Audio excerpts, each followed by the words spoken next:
Hello and welcome. आप देख रहे हैं सीएनबीसी आवाज। मैं हूं हर्षदा सावंत और ये है आपका पसंदीदा स्टार्टअप शो आवाज एंटरप्रेन्योर, जहां हम बात करते हैं भारतीय स्टार्टअप इकोसिस्टम के बड़े आइडियाज, ट्रेंड्स और साथ ही नए मुद्दों की। आज हम आपके लिए लेकर आए हैं एक पैशनेट यंग एंटरप्रेन्योर की कहानी, जिसने रतन टाटा को इंप्रेस किया है। महज 16 साल की उम्र में जेनरिक आधार कंपनी की शुरुआत करने वाले अर्जुन देशपांडे ने देश के फार्मा सेक्टर की दिशा ही बदल दी है। 15,000 से शुरू किया यह बिजनेस आज 500 करोड़ की वैल्यूएशन कमांड करता है। क्या है इस फास्ट ग्रोइंग फार्मा स्टार्टअप की सक्सेस का राज, ये बता रही हैं मेरी सहयोगी कल्पना पारकर।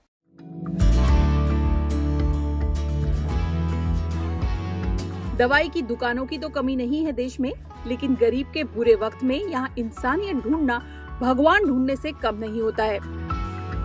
एक बुजुर्ग इंसान को अपनी पत्नी के लिए दवाइयाँ खरीदते वक्त पैसों की कमी के चलते बेबस होते देख 16 साल के अर्जुन देशपांडे को झकझोर कर रख दिया। हार्ट, न्यूरोलॉजिकल या कैंसर जैसी बड़ी बीमारियों में दवाइयों का खर्च हर महीने 15 से 20 हजार तक हो जाता है, तो एक मध्यम वर्गीय परिवार कैसे अपना इलाज करवाए? क्या सच में दवाइयाँ इतनी महंगी है? अगर है तो क्यों है? ऐसे कितने लोग होंगे जो पैसों की कमी के चलते अपनी जान गंवा देते होंगे? क्या इस दिक्कत का कुछ समाधान निकल सकता है? क्या इस क्षेत्र में इनोवेशन लाया जा सकता है? इन सवालों से परेशान अर्जुन को इसका जवाब मिला जेनरिक मेडिसिन के रूप में। मैंने सोचा कि ये जो प्रॉब्लम है वो केवल वो एक दादाजी का नहीं होके वो करोड़ों दादाजी का है। तो मैंने सोचा कि ये बड़ा प्रॉब्लम है और जो कि ये जो प्रॉब्लम को बहुत बड़ी बड़ी कंपनीज ने इग्नोर किया हुआ था, मैंने सोचा कि ये प्रॉब्लम के ऊपर हमको डिस्ट्रप्शन लाना चाहिए, इनोवेशन लाना चाहिए। सो वहाँ से मैंने सोचा कि तब तो फंडिंग नहीं था, कुछ नहीं था। सो सिर्फ एक विचार था, एक विजन था कि ये चीज़ करनी है। तो फिर मैंने क्या किया, जो छोटे छोटे मेडिकल स्टोर्स होते हैं हमारे आजू बाजू एरिया में, मैं उनको एग्रीगेट करना शुरू किया। बहुत लोगों ने तब मुझे सीरियसली लिया नहीं, क्योंकि बहुत लोगों ने कहा कि आप तो सिर्फ 16 साल के, आप हमारी क्या ही मदद कर देंगे। सो बहुत लोगों ने इग्नोर किया, उन्होंने सीरियसली नहीं लिया। बट जब मेरे 100-150 स्टोर पे विजिट हुआ फ्रेंचाइजीज देने के लिए, तब उसके बाद में जाके मेरा फर्स्ट फ्रेंचाइज स्टोर चालू हुआ। तो सबसे पहले समझते हैं जेनरिक मेडिसिन क्या होता है और जेनरिक दवा और ब्रांडेड दवा में क्या अंतर है। रिसर्च से बनाई मेडिसिन के पेटेंट होते हैं और पेटेंट की एक्सपायरी के बाद उस फॉर्मूले से कोई भी मैन्युफैक्चरर दवाइयां बना सकता है। जेनरिक दवा वो दवा है जो बिना किसी पेटेंट के बनाई और डिस्ट्रीब्यूट की जाती है। बड़ी फार्मा कंपनियां ब्रांडेड दवाइयां मनचाहे भाव पर बेचते हैं और वही जेनरिक मेडिसिन सस्ते में बिकती है। अर्जुन ने सोच लिया, लगभग 80% कम दामों में जेनरिक मेडिसिन को आम आदमी की पहुंच में लाना है। फार्मेसी एग्रीगेटर मॉडल पर अर्जुन ने जेनरिक आधार फार्मा स्टार्टअप की शुरुआत की और महज 3 सालों में 150 शहरों में 2000 से ज्यादा फ्रेंचाइजी स्टोर्स शुरू कर दिए। सस्ते और सब्सिडी मिलने वाले जेनरिक मेडिसिन की आज देश में जरूरत है। भारत जेनरिक दवाओं का दुनिया का दूसरा बड़ा उत्पादक है। 80% जेनरिक दवाओं का उत्पादन करने के बावजूद अधिकतर एक्सपोर्ट होता आया है। इसीलिए भारत में जेनरिक दवाइयों की उपलब्धता आबादी की जरूरत के मुकाबले काफी कम थी। ऐसे में अर्जुन ने न सिर्फ जेनरिक मेडिकल स्टोर शुरू किए, बल्कि इस कारोबार के लिए जरूरी इकोसिस्टम बनाने पर भी फोकस किया। आज तक अगर आप देखेंगे तो छोटा दुकानदार जो होता था, today also they were working on the pen and paper for the inventory management. Purchase bill से लेके, सेल्स से बिल से लेके, पेन एंड पेपर उनके पास में होता है, वो मैनेज करते हैं। हम लोग ने इनोवेशन ला दिया, हम लोग ने उनको पूरा टेक ड्रिवन बना दिया। We have our in house software helping them to manage the inventory, manage the billings, manage the software. अभी उनका एक्सपायर भी स्टॉक नहीं होता, क्योंकि हमारा सॉफ्टवेयर इतना स्मार्ट है। तो वन क्लिक में दे कैन, आज तक उनको 20-30 लोगों से प्रोक्योरमेंट करने की जरूरत पड़ रही थी। आज सिर्फ under one platform, under one roof generic Aadhaar के उनको thousands of products under one roof मिल जाते हैं। सो हम लोग ने उनका जो स्पेस था वो हम लोग ने पूरा कम कर दिया। तो that is the reason today retailers are happy to connect with generic Aadhaar. देश के हर आम आदमी तक पहुंच बनाने के मिशन पर निकले अर्जुन ने जेनरिक आधार के स्टोर्स में लुक और डिजाइन से ज्यादा दवाइयों की अवेलेबिलिटी पर ध्यान दिया। साथ ही फ्रेंचाइजीज को हर तरह का सपोर्ट देने पर कंपनी ने जोर दिया। फ्रेंचाइजी जो मॉडल होता है वो आज तक ऐसा रखा गया था कि फ्रेंचाइजी किसी कंपनी को तो लेनी है तो 30 लाख 25 लाख 40 लाख देना पड़ता है। मैंने सिर्फ नाम के लिए वो फ्रेंचाइजी मॉडल रखा है हमारा ऑनबोर्डिंग एग्रीगेशन मॉडल। इसके पीछे कारण ऐसा है, हम लोग जनरिक आधार के माध्यम से we do not charge hefty franchisee fee because our motto is to reach out to the consumers. तो हम लोग इसमें क्या करते हैं, we directly give the franchisee to the retailers who are existing और the people who want to take the new franchisee of generic Aadhaar. Wherein उसमें क्या होता है, 1 लाख रुपीज़ में हम लोग पूरा उनको मार्केटिंग सपोर्ट हो गया, मेन डिस्प्ले बोर्ड हो गया, everything under one roof, software से लेके सब कुछ। So that is an impact and the ecosystem what we are conducting to the pharma industry. Generic Aadhaar की फ्रेंचाइजीज को इन्वेंट्री की कभी कमी नहीं खलती क्योंकि कंपनी दवाइयों की मैन्युफैक्चरिंग अपने ब्रांड के तहत करवा लेती है। तो हमारे पास में one of the biggest portfolio of medicine हमारे पास में, मतलब 1000 से भी ज़्यादा प्रोडक्ट्स जेनरिक आधार के माध्यम से हम लोग लोगों तक पहुंचा रहे हैं and it's one of the biggest portfolio of the pharma industry with generic Aadhaar today. Because आज हमारे पास में इतने मैन्युफैक्चरर्स हैं सामने से अप्रोच करते हैं जो MNC कंपनीज के मैन्युफैक्चर करते हैं प्रोडक्ट, तो वो हमको अप्रोच करते हैं और उसके साथ साथ में हम लोग उनसे बना के वही क्वालिटी का प्रोडक्ट लोगों तक एफोर्डेबल रेट में पहुँचाते हैं। कंपनी ने महज 3 साल में अपनी पहुंच बड़े शहरों के अलावा त्रिपुरा, झारखंड, उड़ीसा, बिहार जैसे राज्यों के इंटीरियर तक बनाई है। इस तेज तर्रार ग्रोथ के पीछे फाउंडर की मेहनत, जेनरिक मेडिसिन की जरूरत और उपलब्धता का अंदाजा लगाया जा सकता है। शुरू होने के बाद जेनरिक आधार का स्केल ऑर्गेनिक ग्रोथ से ही हुआ है क्योंकि आज का ग्राहक जागरूक है। अगर आप लोगों से बात करेंगे ग्राउंड पे जाके कि जेनरिक मेडिसिन क्या होती है, आज सभी को जेनरिक मेडिसिन पता है। मतलब आज जो अवेयरनेस है, ठीक है चेंज आएगा, एक दिन में नहीं आता चेंज, उसके लिए समय लगता है। हर एक इंडस्ट्री में बदलाव आता है, वो एक समय के बाद आता है, बट शुरुआत करनी चाहिए। हम लोग ने वो शुरुआत की है। आज मतलब मैं कहूँगा कि हमारा जो स्टोर है कुलाबा जैसे एरिया में मुंबई के उतना ही अच्छा चलता है जितना बिहार के छोटे से गाँव में चलता है। इसके पीछे कारण ऐसा है, कुलाबा जैसे शहर में वहाँ पर लोगों को एजुकेशन है और बिहार के छोटे से गाँव में लोगों को ज़रूरत है। So educated people, if you ask any educated people what are generic medicines, you will take generic with the molecule name or particular brand name. तो आज अच्छे गाड़ियों से लोग हमारे स्टोर पे रुक के आते हैं। इसके पीछे कारण है कि उनको पता है कि दवाइयाँ ये जो है वो मैन्युफैक्चरिंग जो होती है वो कॉम्पोजिशन के नाम से लेनी है, ना कोई पर्टिकुलर ब्रांड के नाम से। और बिहार जैसे गाँव में जो 100 रुपये की चीज़ है वो अगर उनको 20 रुपये मिले, उनको ज़रूरत है आज, और वो उनकी ब्लेसिंग्स देते हैं हमको। सो मुझे लगता है एक चेंज हो रहा है। 16 साल के अर्जुन देशपांडे ने महज 15,000 के स्टार्टअप कैपिटल से जेनरिक आधार की नींव रखी, लेकिन आज भारत की फार्मा इंडस्ट्री में कंपनी 8 से 10,000 लोगों को एम्प्लॉयमेंट जनरेट कर रही है और गरीबों तक किफायती दामों में दवाइयां मुहैया कर पा रही है। फार्मा सेक्टर में इनोवेशन ला रहे इस यंग फाउंडर को रतन टाटा जैसे अनुभवी बिजनेसमैन और इन्वेस्टर का साथ मिला।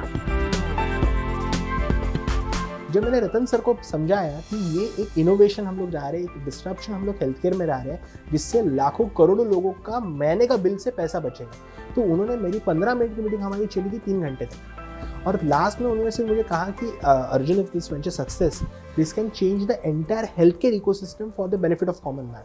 तो उसके बाद में रतन सर ने केवल मेरे कंपनी में, हमारे कंपनी में सिर्फ इन्वेस्ट नहीं किया बट पर्सनल मेंटर भी बने मेरे, और उसके साथ में और तेज़ी से एक्सपेंशन शुरू हुआ।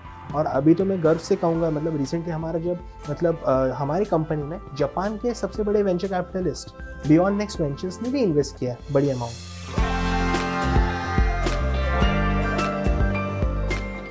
अर्जुन के इस वेंचर को राज्य सरकारों का भी बढ़िया सपोर्ट मिल रहा है। हाल ही में उत्तर प्रदेश सरकार ने 700 स्टोर्स के लिए कंपनी के साथ MOU साइन कर चुकी है और आने वाले 2 सालों में देश के 400 शहरों में 5,000 फ्रेंचाइजी शुरू करने का कंपनी का लक्ष्य है।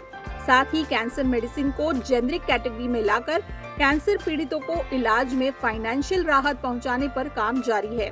इतना ही नहीं, भारत की जनता के लिए किफायती दवाइयां पहुंचाने के मिशन के साथ साथ अर्जुन जेनरिक आधार के तर्ज पर वेटरनरी जेनरिक मेडिकल स्टोर की चेन शुरू करने की ओर आगे बढ़ रहे हैं। हेल्थ केयर और फार्मा सेक्टर में बदलाव ला रहे इस यंग, इनोवेटिव और पैशनेट एंटरप्रेन्योर को हमारी ढेर सारी शुभकामनाएं। कल्पिता पारकर, मुंबई।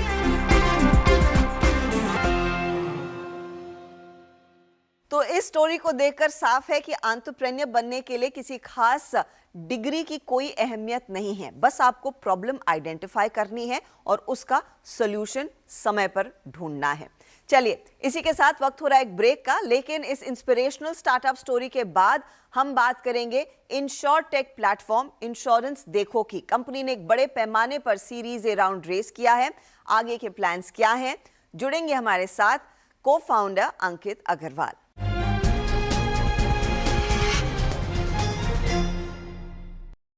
ऑटोमोबाइल एग्रीगेटर कार देखो को हम सब जानते हैं और इनका एक और इंश्योरेंस का बिजनेस है जो है इंश्योरेंस देखो। इन्होंने हाल ही में करीब $150 मिलियन की सीरीज ए फंड राउंड जुटाया है।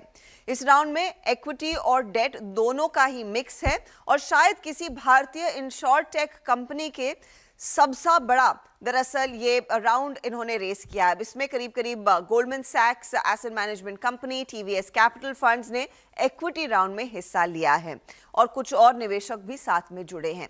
अब इस फंडिंग के बाद इस रकम का इस्तेमाल कैसे करेंगे? इंश्योरेंस टेक में इस समय किस तरह के मौके हैं? बिजनेस कैसे बढ़ रहा है और यहाँ से आगे कंपनी के क्या प्लान्स है? इसी पर बात करने के लिए मेरे साथ आज जुड़ रहे हैं कंपनी के को फाउंडर अंकित अग्रवाल। अंकित, कांग्रेचुलेशंस, $150 मिलियन का सीरीज ए और मेरे ख्याल में अब तक की इंश्योरेंस टेक्नोलॉजी कंपनियों का सबसे बड़ा राउंड होगा। मुझे बताइए, एक अंदाजा दीजिए, इस फंड को आप किस तरह से इस्तेमाल करने वाले हैं? क्या ऑर्गेनिक ग्रोथ पर ज्यादा फोकस है या फिर कुछ इनऑर्गेनिक अपॉर्चुनिटीज भी आपने आइडेंटिफाई की हैं? पहले तो आपका शुक्रिया, आपने मुझे शो पे इनवाइट किया। आपके सारे देखने वालों को मेरी तरफ से नमस्ते। इन पैसों का जो हमारे पास आया है, इनका उपयोग हम 3 या 4 पार्ट्स में ब्रेक करते हैं। एक हमारा कोर फोकस है भारत देश में कैसे हम इंश्योरेंस का पेनिट्रेशन बढ़ाएं। हमारा ये मानना है कि there are 2 Indias within India. एक है जो दिल्ली, मुंबई, बैंगलोर में रहता है और एक दूसरा भारत जो हमारे गांव में रहता है। वहां पे इंश्योरेंस का पेनिट्रेशन बहुत ही कम है। वहां लोगों को इंश्योरेंस की समझ नहीं है, इंश्योरेंस पे विश्वास नहीं है। हम रियल भारत में जाना चाहते हैं। भारत में 6 लाख गांव है। हम कैसे अगले 2 साल में 3 लाख गांवों को कवर कर सके, ये हमारा एक कोर फोकस एरिया है। दूसरा हमारा ये मानना है कि जो आने वाला दशक है, उस दशक में टेक्नोलॉजी में बहुत विकास होगा और टेक्नोलॉजी के जरिए आप डिस्ट्रीब्यूशन को बहुत तेजी से बढ़ा सकते हैं। तो हम टेक्नोलॉजी पे बहुत इन्वेस्ट करेंगे। तीसरा, कुछ मर्जर और एक्विजिशन की अपॉर्चुनिटी है हमारे पास। तो अगले आप कुछ महीनों में सुनेंगे बाजार में कि हमने कैसे कुछ कंपनियों को अपने साथ जोड़ा है या उन कंपनी को हमने खरीदा है। तो ये 3 कोर एरिया है जिस पे हम फोकस कर रहे हैं इन पैसों के द्वारा। क्या आपने कहा कि कुछ M&A पर आपकी नजरें रहेंगी? क्या आपने आइडेंटिफाई कर लिए हैं वो एसेट्स और लार्जली इस बिजनेस को अब स्केल करने के लिए किन एरियाज में आपको इन एक्विजिशंस के जरिए और पकड़ मिलेगी? कुछ एसेट्स हमने आइडेंटिफाई कर लिए हैं मैम, और कुछ एसेट्स को हम आइडेंटिफाई कर रहे हैं अभी। We are in the process of talking to investment bankers to find out more assets. हमारा ये मानना है कि कोई भी एक्विजिशन आप करते हो तो या तो आपको एक नए ज्योग्राफी में आप जा सको, एक नए इलाके में आप जा सको, या आपको कोई ऐसा स्किल सेट मिले जो आपको बनाने में बहुत समय मिलेगा। तो इन 2 एरियाज में हम एक्विजिशन देख रहे हैं और हमने जो भी एसेट आइडेंटिफाई किया है या जो भी कंपनी आइडेंटिफाई की है वो इन्हीं स्पेसेस में। आपने मेरे पहले सवाल के जवाब में कहा था कि प्राइमरीली आप भारत को 2 भागों में देखते हैं, एक इंडिया और भारत, और आपका मकसद यही है कि भारत का हर कोई शख्स इंश्योर्ड रहे, उनको ये कवरेज मिले। ये मुझे बताइए, जब से आप लोगों की शुरुआत हुई है तब से लेकर अब तक आपकी ट्रैक रिकॉर्ड में कितना पेनिट्रेशन मेट्रोज के बियॉन्ड एक्चुअली देखने को मिला है? आपने बहुत ही बढ़िया सवाल पूछा है। थैंक यू मेरी तरफ से सवाल पूछने के लिए। हमारे 80% जो कमीशन आता है या जो प्रीमियम आता है हमारा, वो बियॉन्ड टीयर 2 सिटीज से आता है। तो 80% of our consumer base is beyond tier 2 cities. हमारे पास आज के दिन 80,000 पार्टनर है, जिसमें about 85% of our partner, between 80 to 85% of our partners are beyond tier 2 cities, that is from real Bharat. हमारे जो 22% पार्टनर्स हैं वो महिलाएं हैं। तो हमने सिर्फ और सिर्फ भारत के अंदर हम नहीं गए, बट हमने महिलाओं को भी वो अपॉर्चुनिटी दी कि हमारे प्लेटफॉर्म से जुड़े और हमारे प्लेटफॉर्म के जरिए वो अपनी आमदनी को बढ़ा सके। और एक्चुअल ग्रोथ कहाँ से देखने को मिल रही है? क्या ये आपकी वो महिला क्लाइंट्स है जहाँ से ग्रोथ देखने को मिल रही है, या फिर जो आपने कहा टीयर 2 में ज्यादा पिकअप देखने को मिला? Where are you really earning money from? So we are earning money from both the places, हम दोनों जगह से पैसे कमा रहे हैं और दोनों जगह से हम बीमा कर रहे हैं। बट हमारा ये मानना है कि किसी भी ऑर्गेनाइजेशन का focus should not be only profit making. तो जब हम इंश्योरेंस देखो के बारे में बात करते हैं तो हमको ये लगता है कि हमें एक मौका मिला है कि हम कैसे कई लाखों लोगों की जिंदगी में एक अंतर ला सके, और अगर उस अंतर को हम अच्छे तरीके से लेके आएंगे तो हमारा बिजनेस ऑटोमेटिकली बढ़ेगा, वो उसका बाई प्रोडक्ट होगा। तो हम इसको सिर्फ प्रॉफिट या रेवेन्यू के तरीके से नहीं देखते, हम इसको इससे भी देखते हैं कि हम कैसे लोगों की जिंदगी में डिफरेंस क्रिएट कर सकते हैं। वो तो ऑफ कोर्स एक बड़ा मिशन होता है कि आप ज़्यादा इम्पैक्ट क्रिएट करना चाहते हैं, ज़्यादा लोगों को दरअसल इंश्योरेंस वाले ब्रैकेट में लाना चाहते हैं, लेकिन किस तरह के प्रोडक्ट्स आपको सबसे ज़्यादा कमाई करके देते हैं या फिर प्रॉफिटेबिलिटी लेकर आते हैं जहां पर मैक्सिमम ट्रैक्शन है? सो वी हमने जब स्टार्ट किया था तो हमारा फोकस मोटर पे था, क्योंकि वो एक मैंडेटरी प्रोडक्ट है, पेनिट्रेशन आसानी से हो जाता है, लोगों को भी आसानी से प्रोडक्ट बेचना और खरीदना आता है। फिर हमने रियलाइज किया जब कोविड आया कि हेल्थ इंश्योरेंस भारत देश में एक बहुत ही बड़ा प्रॉब्लम है, तो हमने हेल्थ इंश्योरेंस पे फोकस किया है। That business for us is growing about 300% year on year. We also started life insurance. Life insurance मुझे लगता है कि एक बहुत ही इंपॉर्टेंट प्रोडक्ट है जो हमको भारत देश में बेचना चाहिए, और लाइफ में खासकर टर्म इंश्योरेंस, तो उस पे हम बहुत स्ट्रांगली फोकस कर रहे हैं। लास्टली मेरा मानना है कि भारत का जो लघु उद्योग है, हम्म। जो हमारे एसएमईज है, जो हमारे देश का बैकबोन है, इनको इंश्योरेंस नहीं मिल पाता, क्योंकि इनको इंश्योरेंस खरीदना बहुत ही टायरसम लगता है या बहुत ही मुश्किल लगता है। जी। तो इस प्रॉब्लम को भी हम सॉल्व कर रहे हैं। तो SME insurance is a new vertical which we started off and which we are focusing on very very strongly. अच्छा, insurance as a space of course, क्योंकि यहाँ पर एक बड़ी पहुंच बनाने की बड़ी अपॉर्चुनिटी है, इसीलिए आप शायद इस बिजनेस में उतरे। लेकिन प्रॉफिटेबिलिटी का रास्ता कैसा दिख रहा है? क्योंकि आपसे बड़ी कंपनियां और कई लिस्टेड कंपनियां अभी भी कभी कभी स्ट्रगल करती हैं and it's not seen the rosiest picture. मुझे बताइए आपके लिए बिजनेस कैसा है और प्रॉफिटेबिलिटी को अचीव करने के लिए आप लोग किस तरह से कमर कस रहे हैं या फिर क्या एक्चुअल पोजिशनिंग रख रहे हैं अपनी? ऑल आई कैन से इसकी प्रॉफिटेबिलिटी पे कभी ऐसा नहीं होना चाहिए कि आपका नजर हटे, क्योंकि business has to create a impact in peoples life and business has to generate profit. A businesses role is to generate profit. We've always focused on profitability.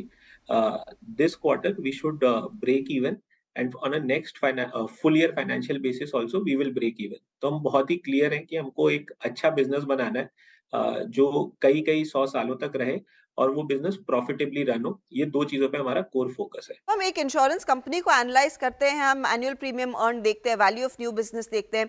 जब आप लोग अपने नंबर्स देख करते हैं तो are you primarily looking at कि आपने कितनी पॉलिसीज बेची, कितने कस्टमर्स को ऑन बोर्ड किया, आपके वो मेट्रिक्स क्या है, मेजरेबल मेट्रिक्स? हम 5 मैट्रिक देखते हैं, क्योंकि हम एक B2B कंपनी है, तो हम ये देखते हैं हमने कितने एजेंट भाई और बहनों को अपने साथ जोड़ा है हर महीने के महीने। हम ये देखते हैं कि हमने कितना प्रीमियम किया है और कितने नए कंज्यूमर से प्रीमियम किया है। फिर एक बहुत ही इंपॉर्टेंट मैट्रिक हम देखते हैं, life time value of a consumer. एक कंज्यूमर हमारे साथ कितनी बार आके इंश्योरेंस खरीदा है, कितने प्रकार का इंश्योरेंस खरीदा है। लास्टली जैसे कोई भी बिजनेस को आप देखते हो, आप बिजनेस को देखते हो कि आपका ग्रॉस मार्जिन लेवल पे, कि मतलब जितना आपके पास रुपया आया, आपने कितने रुपए खर्च किए, उसके बाद कितना प्रॉफिट बचा है, और फिर उसके बाद आपने उसमें सैलरी, रियल एस्टेट देने के बाद कितना रुपया बचा है, जिसको आप इबिट्टा बोलते हो। तो हम ग्रॉस मार्जिन और इबिट्टा भी हम देखते हैं। मेरा फाइनल क्वेश्चन अंकित आपसे रहेगा, इंश्योरेंस स्पेस में एक्चुअली क्योंकि इस प्रोडक्ट की समझ बहुत कम होती है या फिर लोग ज़्यादा एफर्ट नहीं लेते उस पर्टिकुलर डॉक्यूमेंट को पढ़ने के लिए, तो मिस सेलिंग बड़ी आसानी से हो जाती है और ये लार्जली एजेंट्स के थ्रू होता है, कभी कभी अनदेखे से, कभी कभी इंटेंशनली। और हम सब जानते हैं LIC के कई सारे प्रोडक्ट्स जो हमारे पास शायद होंगे और तब अब लगता है कि why did I even get into it. Miss selling को रोकने के लिए आपका प्लेटफॉर्म एग्जैक्टली किस तरह के कदम उठाता है? तो हम 4 चीजें करते हैं। हमारा जो पूरा एल्गोरिदम है जिससे आपको कोटेशन दिखता है, वो AIML पावर्ड एल्गोरिदम है जो खुद निरंतर सीखता रहता है। तो हम कस्टमर को राइट प्लान ही दिखाते हैं। दूसरा, हमारा यहाँ से कोई भी सेल होता है तो उस सेल पे हमारा एक पूरा strong AIML powered feedback loop है। कस्टमर को एक डॉक्यूमेंट जाता है उसके रजिस्टर्ड ईमेल आईडी पे, उसके फोन पे, कि आपने जो पॉलिसी खरीदी है उसमें ABCDE कवरेजेस है, आप प्लीज इन कवरेजेस को आप पढ़ के एक बार ओके कर दीजिए। अगर कस्टमर ओके नहीं करता तो हमारे यहाँ से बैकएंड से फोन जाता है। तीसरा, there is something which we call a know your policy. तो हम खाली पॉलिसी का डॉक्यूमेंट नहीं भेजते, हर डॉक्यूमेंट के साथ हम एक नो योर पॉलिसी का डॉक्यूमेंट भेजते हैं, जिसमें बहुत ही सिंपल तरीके से हमने पूरे पॉलिसी के कवरेज को 4 पार्ट्स में बांटा हुआ है। लास्टली जो सेल का प्रोसेस है, तो हमारे यहाँ जो भी हमारे एजेंट भाई आते हैं, बहनें आती है, या हमारे यहाँ जो खुद के सेल्स टीम के एम्प्लॉइज हैं, उनका हम क्वालिटी स्कोर पे बहुत स्ट्रॉन्ग फोकस रखते हैं। ओके। और any quality score of less than 95% we blacklist the partner और the employ from our platform. तो clearly the customer is the main focus area और उसी को सर्विस करने के लिए आप यहाँ पर कई सारे कदम उठा रहे हैं। अंकित, बहुत बहुत शुक्रिया हमारे लिए समय निकालने के लिए। It's been a pleasure speaking to you and all the very best. Thank you so much, thank you. चलिए, इसी के साथ आवाज एंटरप्रेन्योर में हम लेंगे आप सभी से इजाजत। आपको हमारा शो कैसा लगा, इसका फीडबैक आप हमारे साथ जरूर शेयर करें। अगले हफ्ते फिर मुलाकात होगी। Goodbye, take care.